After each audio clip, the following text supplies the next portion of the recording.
Maintenant, je vais revenir sur une fonction alors, qui est, elle, pas du tout de base, qui est une fonction extrêmement avancée de Photoshop, mais qui est extrêmement utile. Donc c'est pour ça que je vais en parler un peu en détail. Alors vous voyez ici, pour essayer de vous faire comprendre comment ça fonctionne, j'ai deux calques. J'ai un premier calque qui est du feu, voilà.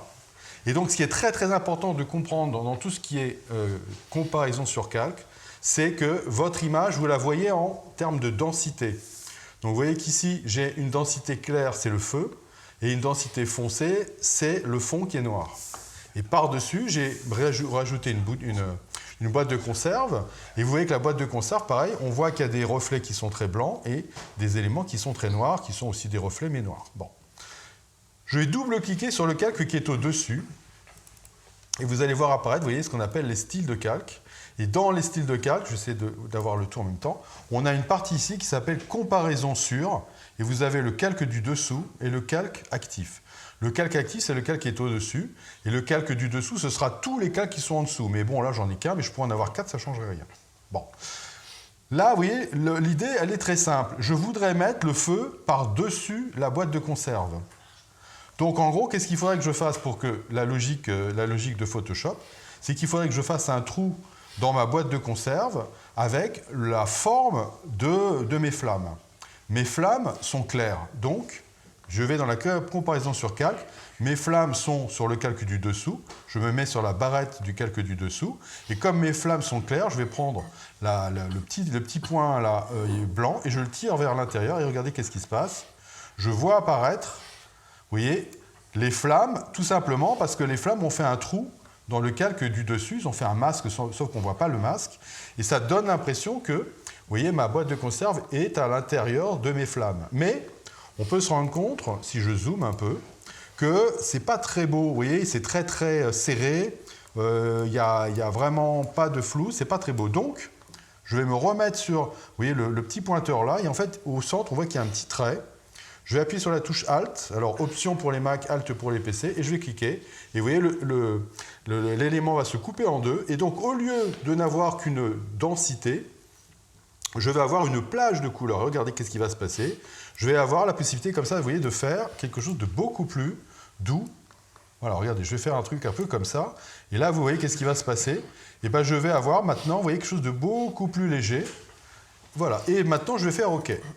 Et regardez qu'est-ce qui s'est passé. Dans le calque du dessus, j'ai un petit indicateur qui est apparu ici, qui me dit qu'il y a eu quelque chose qui s'est fait dans tout ce qui concerne donc les options avancées de fusion. Je double-clique ici. Voilà, ça s'appelle style de calque. Et là, vous voyez, vous avez option de fusion. Et donc là, en l'occurrence, ça pourrait être la comparaison, ça pourrait être les options de fusion là, ou ça pourrait être les options de fusion là, c'est-à-dire les ombres, les effets, etc. On verra ça une autre fois. Bon. Et là, vous voyez, le truc qui est très intéressant, c'est que je prends mon calque du dessus, je prends ma flèche de déplacement et je balade ma boîte de conserve, et ben vous voyez que je peux balader ma boîte de conserve à l'intérieur, il n'y a aucun problème. Ça va très bien marcher partout.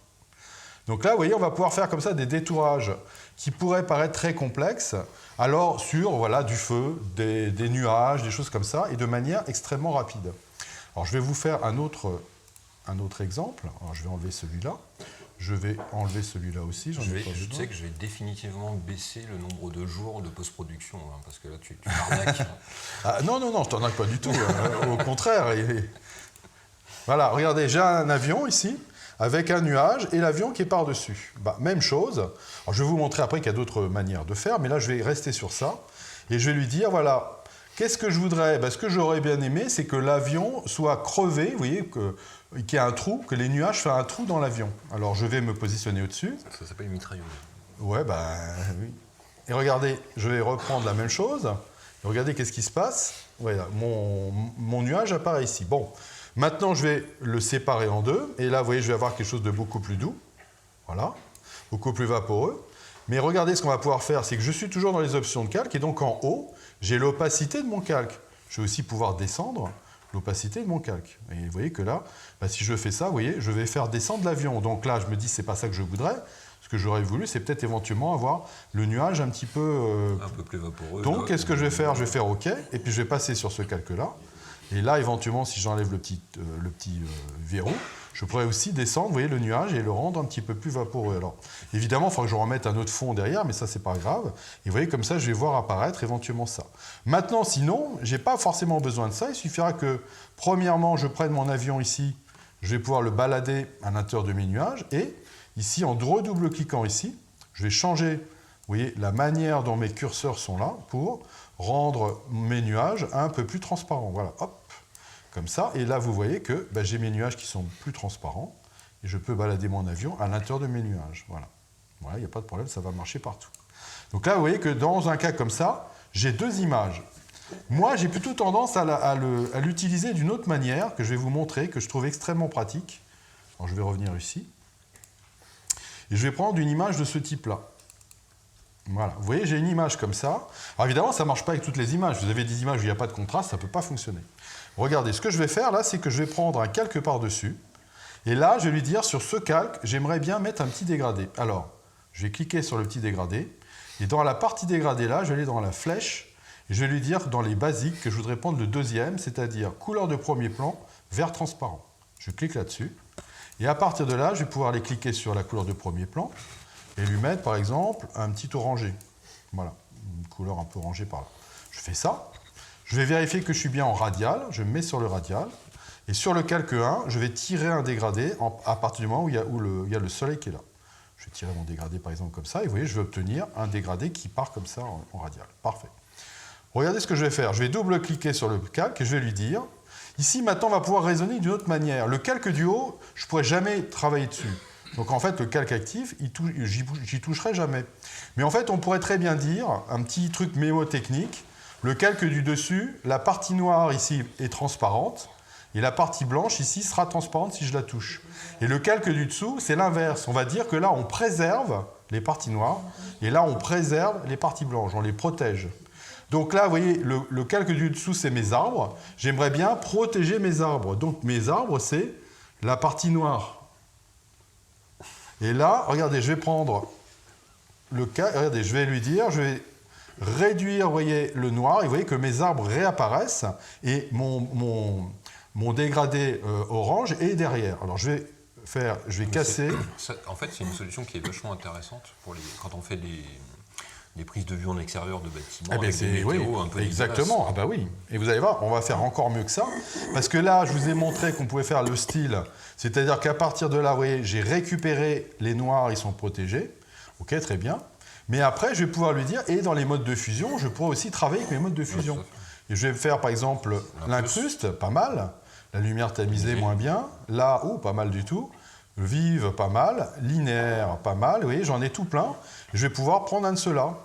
Alors je vais peut-être me prendre soit l'incruste, tiens, je vais prendre le linéaire exprès parce que c'est trop fort, voilà, et voilà, et je vais pouvoir le diminuer, voilà, et vous voyez, je vais pouvoir faire un truc comme ça. Voilà, donc là je me dis, bon, ben c'est pas mal, et là vous voyez que j'ai bien maintenant, et là je me dis c'est un peu jaunâtre, et ben rien ne m'empêche de remettre par-dessus un petit réglage de teinte saturation, de l'écrêter pour que la teinte saturation ne s'applique au calque qui est en dessous, et de pouvoir changer ma teinte. Vous voyez, regardez, je vais faire un truc un peu plus par là, je vais faire un petit peu plus de saturation comme ça, voilà. Voilà, et là vous voyez que je vais avoir quelque chose encore plus fort, et éventuellement pour celui-là, là j'étais à 54, je peux revenir, voilà, ou au contraire l'atténuer, voilà. Et si je me dis, ouais finalement là ça va peut-être faire un peu trop artificiel, et ben je change, je passe en incruste. Voilà, vous voyez, pof, 67, c'est pas mal. Voilà, et je me remets comme ça. Voilà, donc pour tous ceux qui suivent les Instagrammeurs de paysages de folie, oui, voilà, alors là, Earth ou autre, bon, voilà, ouais, bien sûr, vous savez comment on chope les bonnes photos de paysages. Oui, bien sûr. Ah bah là, c'est évident. Hein, là, je viens de me faire 25 potes. Non, mais... Alors, vous voyez, ça, c'est des choses qu'on fait beaucoup, qui est très intéressant. Je vais vous en remontrer une autre, parce que moi, je fais beaucoup de beauté. Et actuellement, je fais toute une série où justement des beautés qui sont éclairées. Enfin, c'est pas tout à fait. C'est un petit peu plus dénudé que les beautés, mais bon, c'est pas grave. Et en fait, ça va être. Il faut qu'elle soit éclairée. Ça donne l'impression qu'elle soit éclairée avec les néons. Mais d'un autre côté, là, pour moi, c'est trop sombre.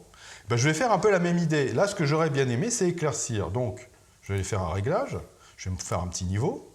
Je vais éclaircir mon modèle sans m'occuper du néon qui explose un peu là. Je vais rajouter un peu de noir pour récupérer de ma séquence. Voilà. A priori, je me dis voilà, là je suis bien.